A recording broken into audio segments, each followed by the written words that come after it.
Decision-making skills မှန်ကန်ထိရောက်စွာဆုံးဖြတ်ချက်ချနိုင်မှုစွမ်းရည်ဒီလမ်းကိုရွေးရင်ကောင်းမလားဟိုလမ်းကိုရွေးရင်ပိုအဆင်ပြေမလားဘဝမှာဒါမှမဟုတ်လုပ်ငန်းခွင်မှာရွေးချယ်စရာလမ်းခွဲတွေနဲ့ကြုံလာရတဲ့အခါဆုံးဖြတ်ချက်မချနိုင်ပဲတွန်းဆုတ်နဲ့အချိန်ဆွဲနေမိတတ်ပါသလား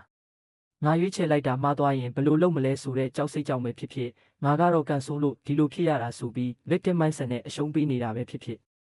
ဒီနေ့မှာတင့်ကိုတားကောင်ဘဝကနေရုံထွက်စေပြီးကိုယ်ကံကြမ္မာကိုကိုယ်တိုင်ဖန်တီးမဲ့ပြတ်သားတဲ့ decision maker တစ်ယောက်ဖြစ်လာစေဖို့လမ်းညွှန်ပေးသွားပါမယ်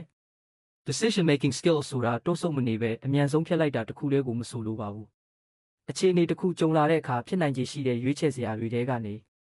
အကျိုးအမြတ်အားနည်းချက်စွန့်စားရမယ့် risk တွေနဲ့ရေရှည်အကျိုးဆက်တွေကိုတိတိကျကျစမ်းစစ်ပြီးအကောင်းဆုံးလမ်းကြောင်းကိုရဲရဲဝံ့ဝံ့တာဝန်ယူစိတ်နဲ့ရွေးချယ်တတ်တဲ့စွမ်းရည်ကိုခေါ်တာပါဒါဟာပြဿနာကိုတိတိကျကျသိမြင်ဖို့အချက်လက်တွေစုဆောင်းဖို့နဲ့တာဝန်ယူရတဲ့စိတ်ဓာတ်တွေအပေါ်မှာအခြေခံထားပါတယ်ဒါဆိုဒီစွမ်းရည်ကိုပိုကောင်းလာအောင်ဘယ်လိုလေ့ကျင့်မလဲလက်တွေ့ကျတဲ့အဆင့်6ဆင့်ရှိပါတယ်ပထမအဆင့်ကတော့ပြဿနာကိုတိတိကျကျသတ်မှတ်ပါဝန်ထမ်းတွေညံ့တယ်လို့ရေဘူးရပြောမဲ့စာပြီးခဲ့တဲ့တလအတွင်း report ပို့တာလေး10နောက်ကျနေတာကိုဘယ်လိုဖြေရှင်းမလဲဆိုပြီးဆုံးဖြတ်ရမယ့်အချက်ကိုကွက်ကွင်းသတ်မှတ်ပါဒုတိယအဆင့်ကတော့အချက်လက် fact တွေကိုအရင်စုဆောင်းပါခန်းစားချက်တစ်ခုနဲ့ခံမှန်းချက်တစ်ခုနဲ့မဆုံးဖြတ်ပါနဲ့တက်တည်ထောက်ထားတဲ့တာတွေကိုအရင်စုဆောင်းပါဒါပေမဲ့အချက်လက်ရှာရင်အချိန်ဆွဲနေတာမျိုးတော့ရှောင်ရပါမယ်တတိယအဆင့်ကတော့ရွေးချယ်စရာ options အနည်းဆုံး3ခုချရေးပါလမ်းကြောင်းတစ်ခုတည်းကိုစွန့်မသွားပါနဲ့ဖြစ်နိုင်ခြေရှိတဲ့လမ်းကြောင်း2ခု3ခုလောက်ရဲ့အကျိုးအပြစ် pros cons ကိုဘေးချင်းရှင်ပြီးနှိုင်းရှင်ပါစတုထအဆင့်ကတော့အချိန်နဲ့အခြေအနေကိုချိန်ညှိပါအရေးပေါ်ပြဿနာဆိုရင်စက္ကန့်ပိုင်းအတွင်းအမြန်ဆုံးဖြတ်ဖို့လိုပြီးကုမ္ပဏီရဲ့ရေရှည်မဟာဗျူဟာဆိုရင်တော့အချိန်ယူဆွေးနွေးသုံးသပ်ရပါမယ်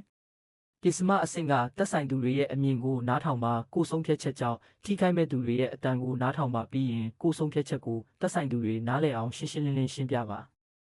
နောက်ဆုံးဆဋ္ဌမအဆင့်ကတော့ post decision review အမြဲလုပ်ပါဆုံးဖြတ်ပြီးသွားရင်မျှော်မှန်းသလိုဖြစ်ခဲ့ရဲ့လားဘာတွေမှသွားလဲဆိုပြီးသင်ခန်းစာထုတ်တဲ့အလေးကျင့်လုပ်ပါဒါကတင့်ကိုပုံမရင်းကျက်တဲ့ဆုံးဖြတ်ချက်ချသူဖြစ်လာစေပါတယ်ဒီနေရာမှာကျွန်တော်တို့အမြဲတတိထားရမယ့်စကားစုလေးတစ်ခုရှိပါတယ် You cannot change the fruit by only touching the fruit.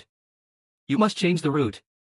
ကျွန်တော်တို့မျက်စိနဲ့မြင်တွေ့နေရတဲ့အလုပ်ခွင်ကပြဿနာတွေကြာရှုံးမှုတွေဆိုတာအပြင်ဘက်ကအသီးပွင့်တွေသာဖြစ်ပါတယ်ဒါကိုတိုက်ရိုက်လိုက်ပြင်လို့မရပါဘူး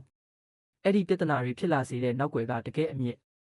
ကိုယ့်ရဲ့အတွေးခေါ်ကိုယ့်ရဲ့လုပ်ရက်တွေကိုအရင်ဆုံးစတင်ပြောင်းလဲမှသာမနှက်ဖြန်ရဲ့ရလဒ်တွေကအလိုလိုလိုက်ပါပြောင်းလဲလာမှာဖြစ်ပါတယ်